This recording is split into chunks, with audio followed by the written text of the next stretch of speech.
Okay, now we're going to discuss a subject that could be a little bit touchy. So if you're kind of touchy about subjects like this, the Bible and the where that this works out, then I'd like for you just to probably click off the video and not watch it, because I'd rather do that than just sit and offend you and do things like that. But if you'd like to learn something about this and how it works with reality, then stick around for a little bit.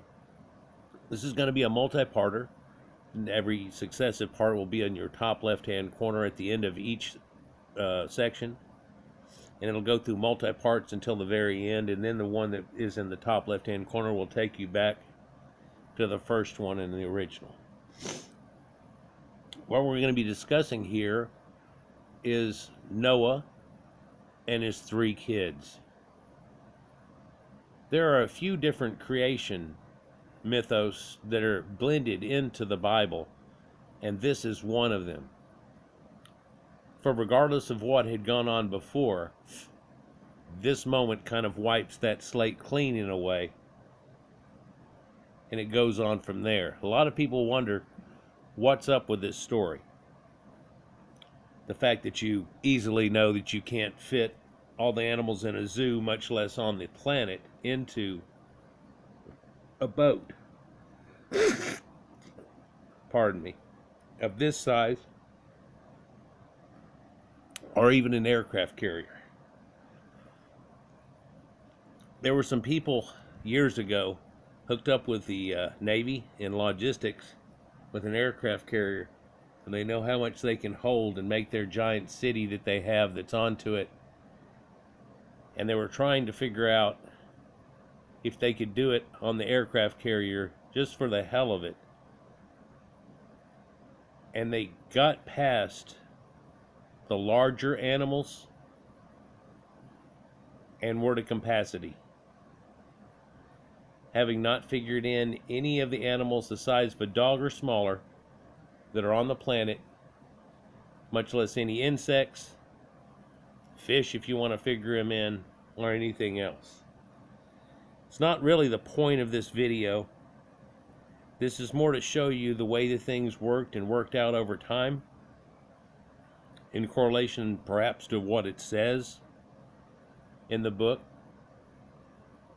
If you look at this picture long enough, you'll see a lot of different things, but surely you'll see this boat that's pulled up, and then a higher rock that they're on here, and that they have already carved some stone somehow and made a dais that they're putting a sacrifice on. This is the famous sacrifice in the moment whenever, after having released a few different doves and ravens and so on, the one didn't come back, they knew that they were saved and ran aground in the mountains of Ararat, which, make no bones about it, is in the Caucasus Mountains, and stated so for a reason.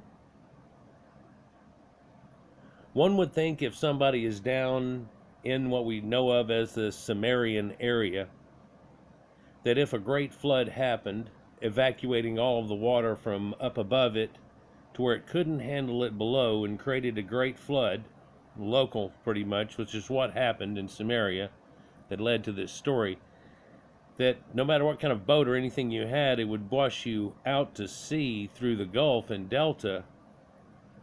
And the large question here that some people go over quite often or dismiss is, how would they possibly have floated back, reversing the river upstream during a flood to end up in the mountains of Ararat? Some kind of back swirling pool effect? I mean, if the whole world's being flooded, well, again, it wasn't the whole world. I don't mean to start out here confusing you in any way. So let's just get into this a little bit. But before we do, I have to have a few primers here before we even get into it. I'd like to mention that this event right here and the one that comes directly after it, where Noah is drunken, somehow created a vineyard that came to maturity real quick, and then he gets drunken perhaps has his way with his own wife, his elder wife here, whenever they're old.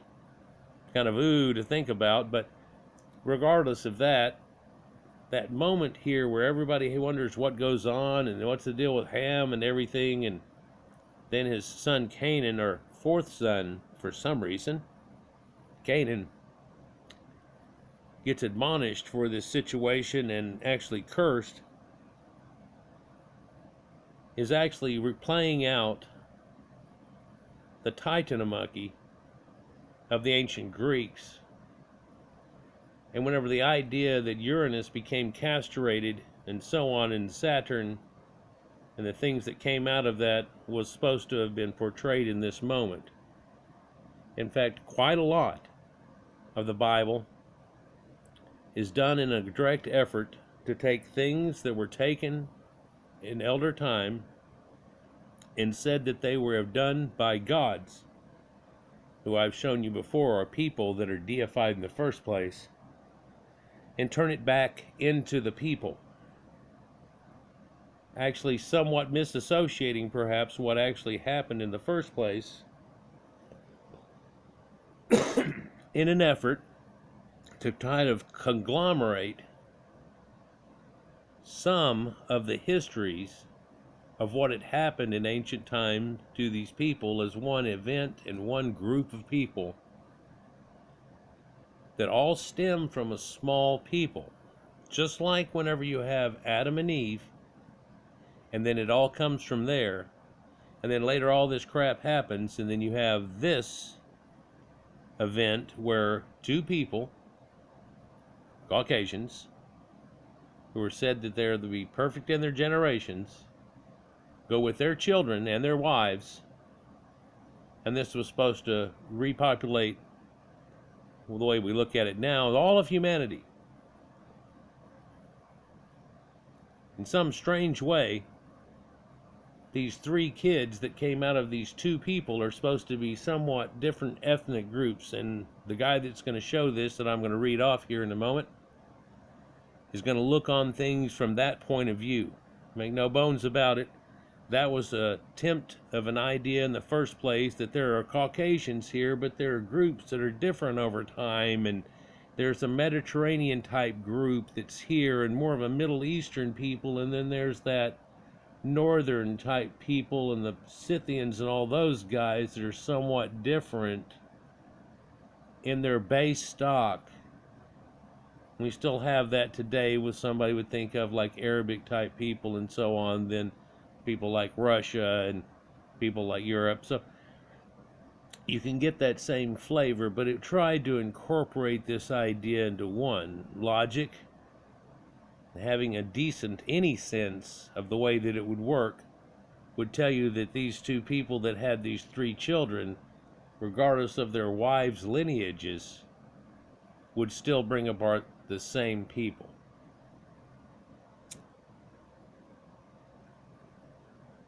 I made a video series that contains Irving Finkel of the British Museum, and while the boat behind you here looks like that stretched out version, if you were to squinch up or take the middle part out of it, that's effectively what that was. And it was a coracle, which would have been a very stable ark to have had for the original journey, and it was his family, seeds for crops, local livestock, and artisans in there. And you wonder why artisans were added into the idea, but there have to be these people that know how to do. One strange thing about the whole story here is, if you're looking at the biblical people, how do you have connective to a people that are building giant ships in the first place? And from out of nowhere, how could this man and these people have built this giant ship?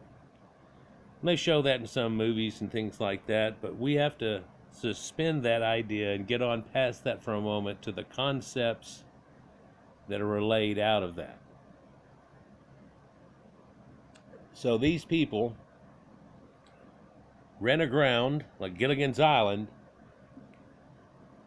in the upper reaches of the Tigris and Euphrates after it had all flooded out the area, and the worst brunt of it all was the ancient Sumerians, who were only taken to, even in their records, to the same depth of that 15 to 18 cubits that it talks about in the Bible, right before that the interjected sentence that it all of a sudden came over the mountains.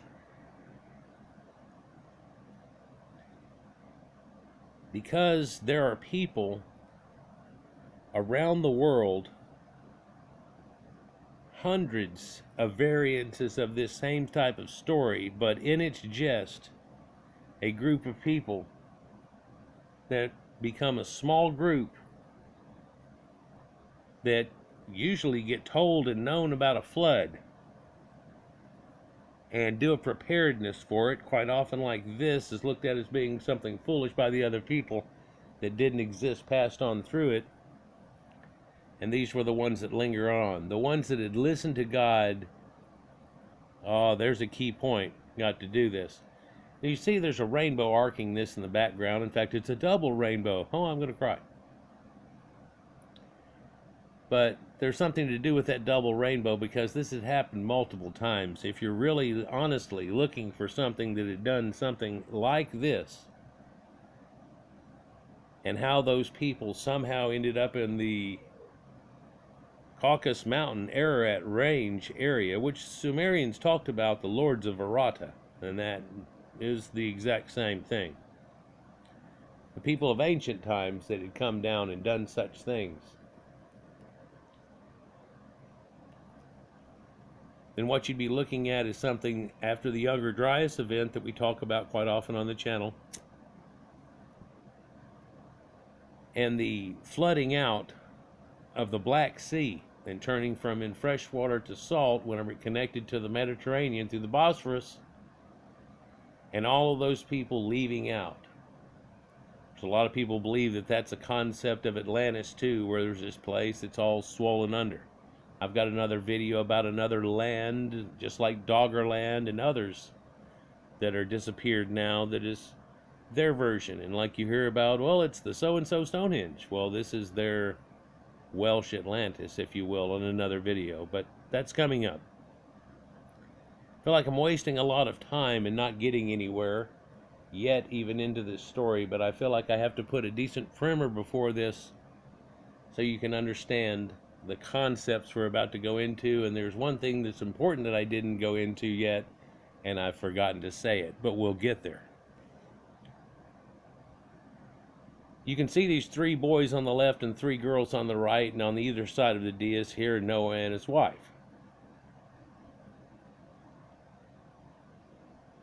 Another thing that this was supposed to mean is that you notice that there are people that have a brown hair and brown features. Then you notice that there's a guy that has a blondish brown hair in the middle of the boys, and then a red head. Over here on the girls also, you have the same thing where you have a brunette. She has highlights in her hair. Then you have somebody that has lighter hair and almost an auburn effect, and then somebody that's blonde that has a little reddish blonde effect into her hair. And there's not truly a blonde that's shown here.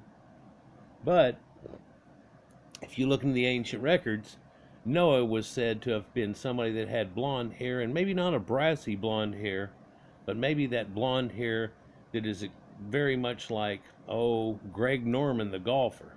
Unlike mine, blonde whenever I was a kid, which was brassy and down deep in it, looked browner and got lighter to the sun and things like that as it grew out, would just be all blonde. There's quite a few people, but hopefully you know what I'm talking about there. A stark blonde, and not done by any type of products or anything. This natural way. It's like the ancient Egyptians. So this was meant to signify why and how there are different hair colors in people, and that this mix had gone on, and that his kids, even though he was perfect in his generations, were slight variations on a theme, and that's actually an impossibility. If you think about it, his kids' genetics would hold the same thing, and not what we see today. If you're thinking about it of an all-encompassing idea. But if you're taking in an idea that how they ended up in the mountains of Ararat to this new beginning, was after the Black Sea people in the Caucasus area, and they came down in there and made their presence into Anatolia, which we'll talk about. Again, by the way, from before the time of the flood. For whenever it's looked at in the Bible, you're reading along and you're thinking there's only a few huts here and there and some goat people wandering around, but as we look back at history, there was a whole lot going on. But it tries to encompass it into itself. It tries to say, well, you know about, well, Sumeria is like the earliest of stuff, and they knew it, so they want to attach it onto that. Where did they get any ideas of that? Well, during their captivity in Babylon, I'm sure that they heard about that in the Epic of Gilgamesh. And so, like I've said before, this is a retelling, and it's almost like saying, well, it didn't happen like that, it happened like that, and we're going to take all the gods out of it and everything and turn those into people except for one God. And then everything that could have happened that's external and extra are delegated to angels, which, make no bones about it, it becomes a pantheon then. And with all the saints and things that go correlated onto it, we're back to the same damn situation with one leader and thing, much like Zeus and so on. And it goes back through it. But the castration in the ancient tales of the Greeks that is part of the Titanomachy that leads to the pantheon that we're all real familiar with is trying to be encompassed here with Noah in this one event that's put in there that people have a hard time figuring out what it is. There's a few other things that go along with it, and of course he's cursing not even the thing then the person that happens, but somebody's fourth kid and so on, and into the fourth generation and all those things they talk about in the Bible. But it's trying to pinpoint Canaan because eventually they're going to go after that place and take over that land. It takes quite some time if you look at it in reality, though. And this whole dwelling in the houses of Shem and all this other stuff didn't really work out that way. In fact, in reality, Shem seems to have dwelled in everybody else's houses, if we look at it in rationale. So we're going to look at these three kids and how this worked out, and kind of look at it in a reality standpoint versus what it's told in that book. So let's get into this, and I hope it doesn't go through a reloading, but it's acting like it's going to have to. The dynastic race and the biblical Japheth, part 1, after the deluge. So those three kids we're looking at there, and I don't want to go back up to the picture after staring at it for so long. That's Ham, Shem, and Japheth is one of those. Now, I have in other videos showed you the revelation of that and showing you other solar and star deities that are connected to it, along with a series back when, and I ought to go through it again and show you some more, of sacred geometry being shown and other tales, along with tales of a talking donkey and Jonah and the whale that I did recently. But Japheth is equated, if I could do this quickly, to Japethites. And Japethites is Dios Pater. Now, Japethites is where you get that Yah at the first of it, like in Yahweh. But Japethites, of course, it's before they have a J.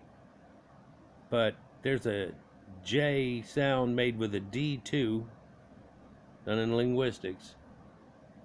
And Dios Pater is a sky father of the ancient Proto-Europeans and twisted into everybody else's religion, and it comes from way back before we're even trying to speak of now.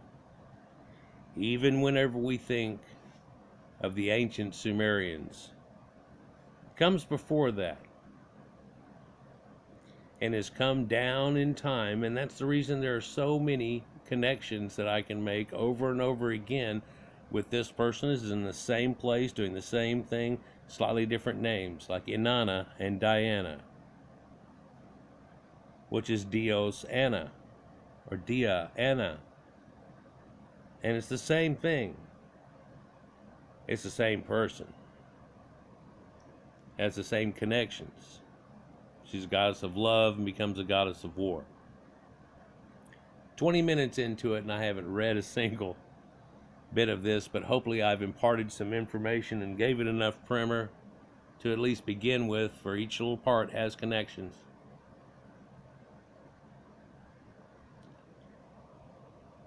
The imperfect state of archaeological research in the Near East impedes any definite identification, they say, of the original race or races that created the earliest civilizations of Mesopotamia and Egypt.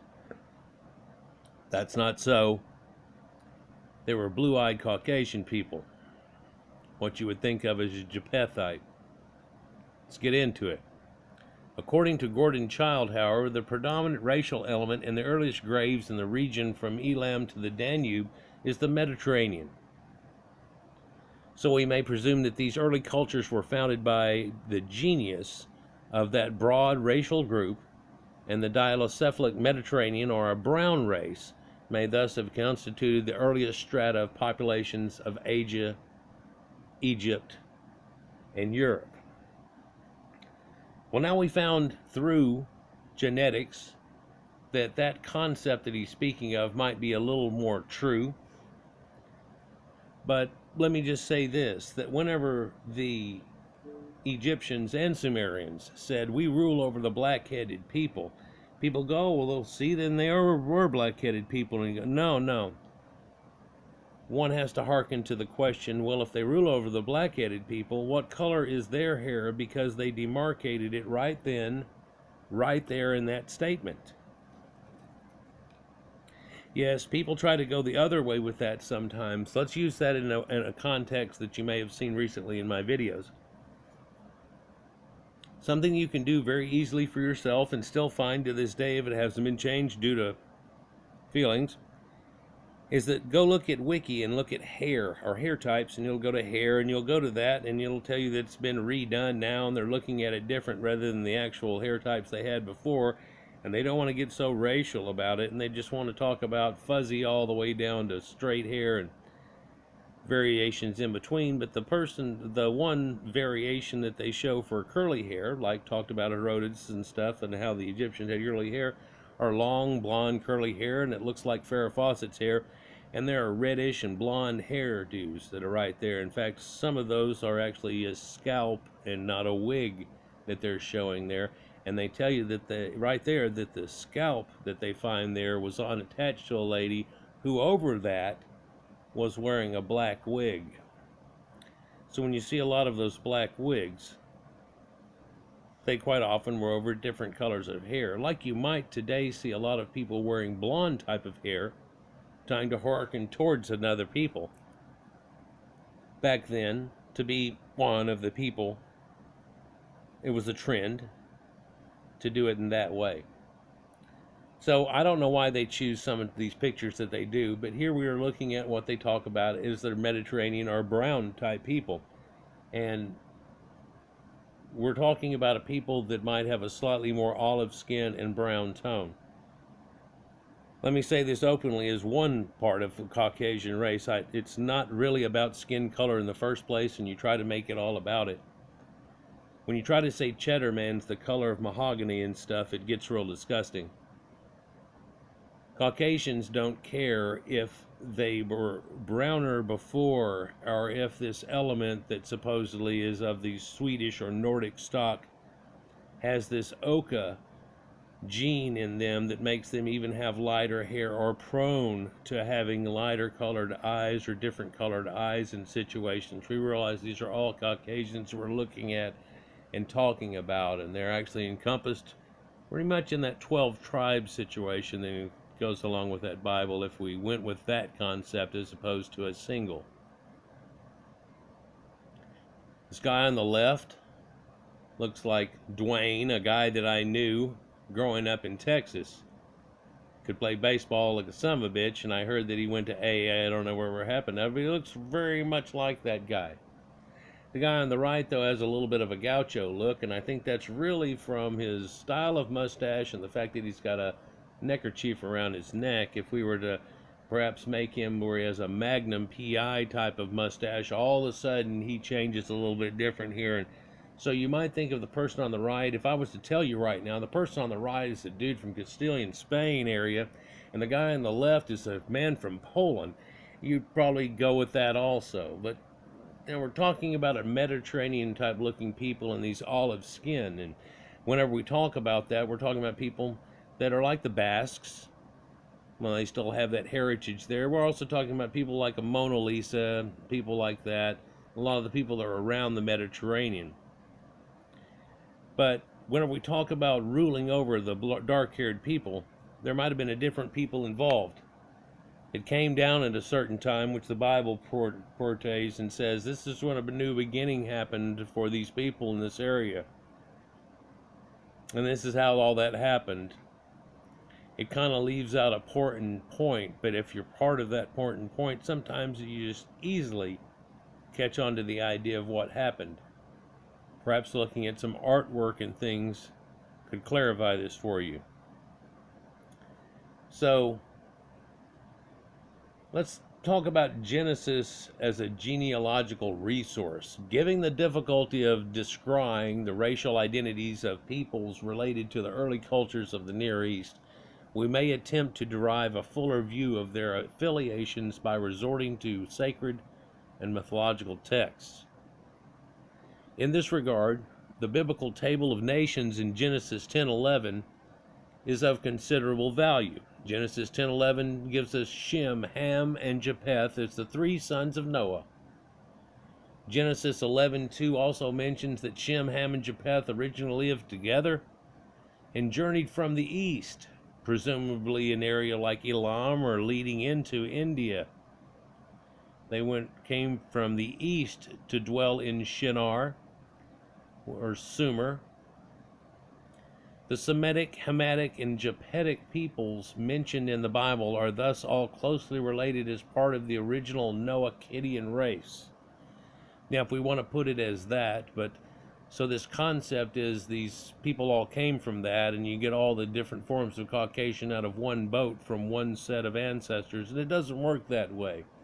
In fact, there would be so much inbreeding going on after that that you would end up with a bunch of web-footed duck boys running around, and it wouldn't have worked out. People are well aware, probably back then too, of how that would have worked out. This was supposed to have been something symbolic in a way. And not that it contains any other of the people or races of the earth in this situation, for it's something that happened to the Caucasians. And because they had an ancient flood story, and in fact every enveloping portion of the Caucasians had this flood story, it goes along something similar to this.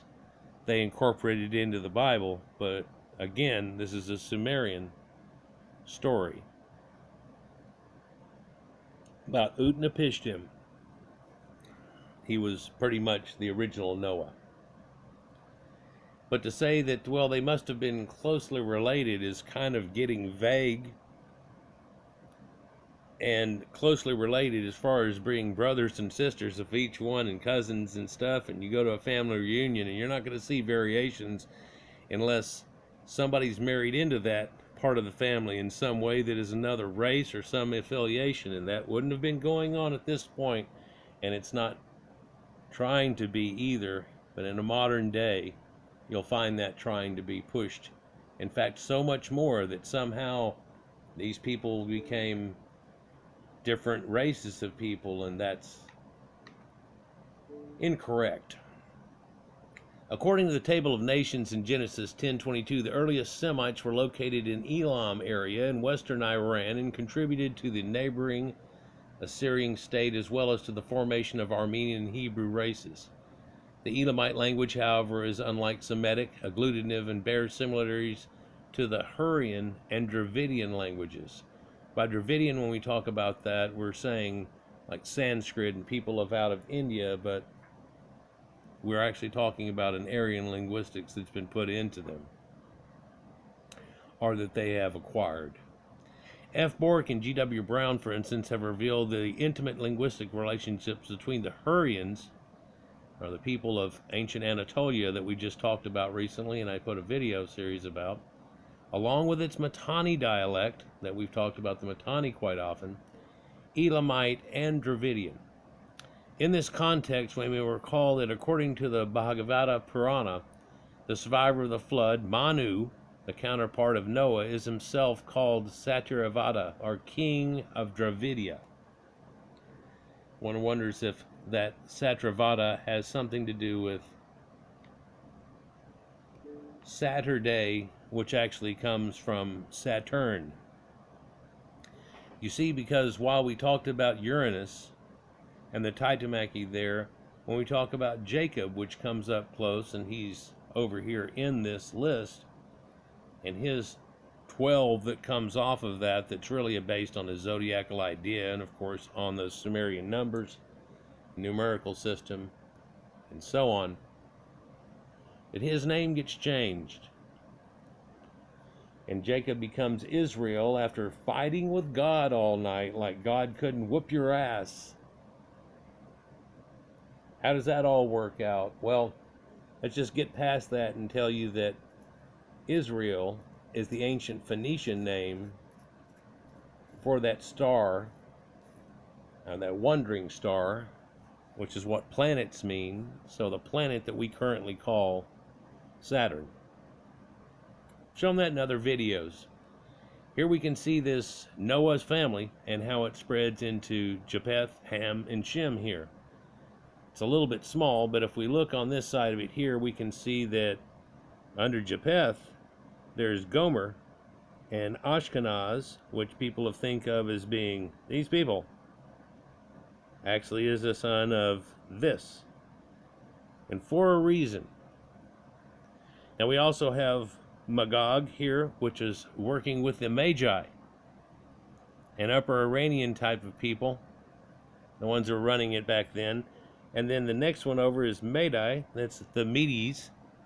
And the Medes, Herodotus says himself, all these people in this area, when he's talking about the Medes, used to be called Aryans. And one example of the difference that happened in it was when Media came from Athens to the Medes people, and they changed their name, just like what was done to the Persian when Persis had came. So that's one of that connections there. Then we have Javan, which are the Greeks, and you'll notice that Elisha is below that name. Right. And Tubal Cain, which is of course northern Anatolia area. Meshach we'll get into a little bit. Tyrus and the king of Tyre. If you look at Ham there, you have Cush, Nimrod, Seba of the Sabaeans, Havilah, Sabta, all these connected to it, and Sheba again here onto it at the bottom, and Dedan, or Danites, that name connective here into it. And so from this Ham and his connections here, that is Middle Eastern and Sumerian and Akkadian type things that are being tried to pull in it. Mizraim is the next connection, and that is actually Egypt. And then the ones below that that are all connective are supposed to have been colonies that are all going there and around the delta, around the Mediterranean, including Philistines put there at the bottom. But we looked at recently how the Philistines were actually a European colony who had migrated over and into the area, and they're actually connected with Celts. Yeah, and the Gala people, like Galatians of the Bible, but that's for something else. And then Phut, which a lot of people know is Libya, and then Canaan. Now this is a strange thing and a twofold idea, because the Phoenicians called themselves Canaan. So when we try to say the Phoenicians are in this port and over here, it's not actually the way that it works. It's the flood of the whole area. And then we have Sidon under that, Heth, Amorites, all kinds of ites under that there. And then you have Shem there at the end. Now Shem is hooked up with Elam, and then so you have Elamites, and then you have Ashur, which has to do with another god of another people. But then there we go with that name again put in, and Arphaxad. And so we're trying to put in Persian type names in there. Salah, Lud, which is there again, Aram, Hadgather, and Mosh, which of course has to do with Gilgamesh and other names that are from that area over there. In Eber, a lot of people say this is where we get Eberu type people. Peleg leading down and around through Terah and into Abraham, who makes the move and goes across there, much like that boat did. And it's supposed to have been with just a few people, but in the actual reality of where the Sumerian tell them where they went after it happened, shows something that corresponds with this, but it wasn't just two people, was it? So also we have Sheba down at the bottom of this list here. So, and Ophir and Jobab, and I know Joe Bob, he's up here at the beer store in the corner. I will be here all week. Again, this is going to go to multiple parts, so whenever it happens, it'll be in the upper left-hand corner. Bear with me if this thing sticks here for a moment, but ancient Near Eastern cultures. Regarding the extent of diffusion of Proto-Dravidian culture, we may rely on Lahaveri's pioneering research on the Mediterranean race, which he identified with the Dravidian and considered as being the original inhabitants of the ancient Near East, in his largest meeting, that is, including Anatolia, Syria, Palestine, Caucasian mountains, Persia, Mesopotamia with its extensions toward India, as well as Arabia, and the African regions facing Arabia, i.e. from the Nile Valley to the high tablelands of East Africa, including the Horn of Africa. And this would have been all Caucasians of this other race that he's trying to call a Mediterranean type of race, or Mediterranean type Caucasians. But we're not talking about the ruling class. We're talking about a large portion of these people being together. What we're slowly getting here on some of these series is here that people are really a hybrid of other things that have happened, from early European hunter-gatherers from here and there, and how their intermingling brought about certain things. And then there was some special group out of this, which is declamated as the Japethites, that are here, and how it worked out over time versus what that book tells, really. But it's not just all about that book, it's really more about reality. So when he keeps talking about Dravidian, he's not saying that the people of India, the dark-skinned Caucasians of India, were over here, but I think that's what he's implying in a way, that they were like those people. When those are Caucasians, but they are dark-skinned Caucasians in the south of India, and then up north, the more north you go, the more Aryan that they still are to this day. So when we talk about Dravidian and the higher caste system, and the ones that help herald civilization, there at least twice, and the third time if you talk about the British occupation. Let's just go on. Although the Hurrians are attested in historical records only from the Eastern Semitic or Old Akkadian period from about 2300 BC and so on, and more particularly in the following Sumerian Ur-3 period of 2100 and so on, the fact that the Hurrians, as Wilhelm has shown, are in probability identical to the Sub-Aryans and may advance their presence in Mesopotamia to a much earlier date. Well, what are we talking about? Well, the ruling class of Sub-Aryans had come down a long time before this. This is actually just another wave, and this is a verifier of that wave that we're talking about in the context that we're using it here. Of the early Ubaid period culture of southern Mesopotamia, Eridu, which dates to around 5400 BC, shows marked Elamite affinities. The relics from the Ubaid culture have interestingly been described by Lanzingberger as indicative of a predominantly agricultural society, which later mingled with a more professional Sumerian stratum that included scribes, physicians, and judges. So we can see that their society had a little more of that structure going along with it. even at its earliest inclinations. Here we look at this area in concern here, and highlighted are just a few areas, but everywhere on this map right here used to be primordial Caucasians and ruled over by actually a blue-eyed Caucasian class. We're going to show that to you here in a minute. I don't know if I'll get it in at the end of this video, which has about 5 minutes left, or start the next one with it. But there's silver in these mountains up here. And the Hurrians, which you're showing in this area right here in the Hurrian kingdom that's shown right here in the Middle Bronze Age, actually has connectives to all of this. And really, when we're looking at this purple here, we're looking at the Mitanni, which is a subset of those people. The Hurrian, I'd like to mention real quickly here, have the closest connection to the ancient linguistics that connect all of these people from Sanskrit to ancient Irish. And it's what we call now Proto-Indo-European linguistics, but before that, the same exact list was called Aryans.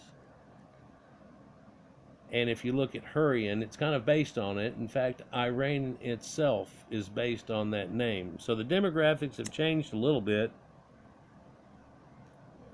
and kind of gone back to the way that they used to be.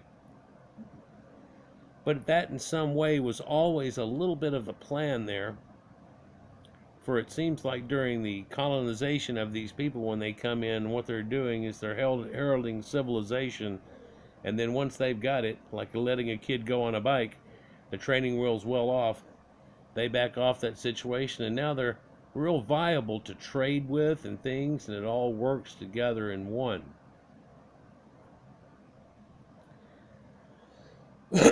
So most people think, when they think about the Near East, or the Middle East even, that they kind of go into Sumeria and they talk about Akkadians. They don't talk about early Sumerians and Ur and Nippur and things as much, but they surely don't talk about Elamites and the people of Elam and Anshan and Susa, and they rarely talk about all the connections to ancient India, because that gets all sensitive.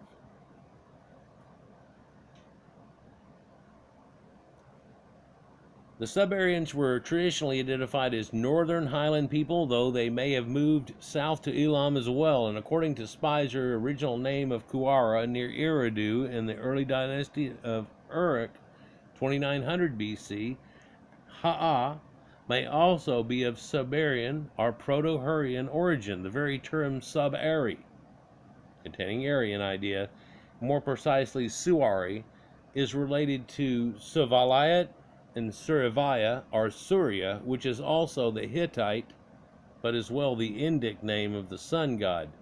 We have connections there. In fact, some of their gods that they have in their pantheon still to this day, in their literature, list them as being blonde-haired, glistening in the sun, and so on. So let's just move on. I could say more. Sometimes less is needed. Here's another picture form of that exact same situation, drawn from a different artist here.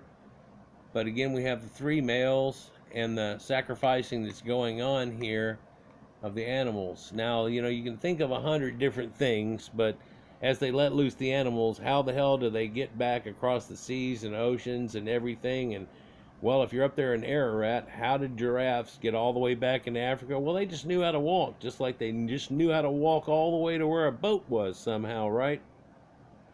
All the birds are leaving the boat up here at the top of it. But they're sacrificing something, and I'll be damned if that didn't come out of that boat, because everything else is dead in that idea that we have going on. Funny, that boat looks a little more like a coracle in this situation, doesn't it? More rounded. But they're sacrificing a goat or things and stuff going on, and you know, and they brought a few extra with them, and they talk about it in 7 of each and so on. But that wouldn't have sustained somebody for the period of time that they're looking for, but it would have done it for the week that really Sumeria was flooded over in the first place. But the 40 days and 40 nights, again, is something that's symbolic and used in the idea of death and rebirth, and it's even in Egypt, and that's the amount of time that somebody goes through the embalming process and so on. So that 40